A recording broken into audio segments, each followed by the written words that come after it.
അപ്പോൾ ഗൈസ് നമ്മൾ ഇന്ന് ഉണ്ടാക്കാൻ പോകുന്നത് ഇപ്പയാണ്. നമുക്ക് മേക്കിങ്ങിലോട്ട് കിടക്കാം. നമുക്ക് ഇച്ചിരി വെളിച്ചെണ്ണ ഒഴിച്ചു കൊടുക്കാം. എണ്ണ ചൂടായിട്ട് നമുക്ക് അരിഞ്ഞ കുറച്ച് പച്ചക്കറി ഐറ്റംസ് ഉണ്ട്, നമുക്ക് ഇട്ട് കൊടുക്കാം.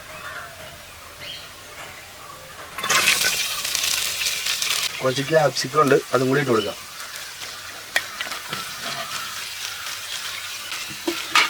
നമ്മളൊരു ഇച്ചിരി ഉപ്പ് എടുക്കണം, ഒന്ന് പെട്ടെന്ന് വാടി കിട്ടും, അതൊന്ന് ഇട്ട് കൊടുക്കാം.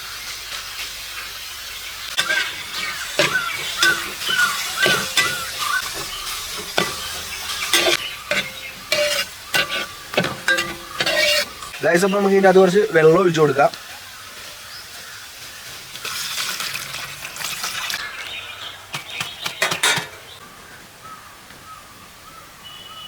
ഗൈസ് അപ്പം നമ്മുടെ വെള്ളം തിളച്ചിട്ടുണ്ട്, നമുക്കിപ്പോൾ ഈ ഇപ്പ അങ്ങോട്ട് ഇട്ട് കൊടുക്കാം.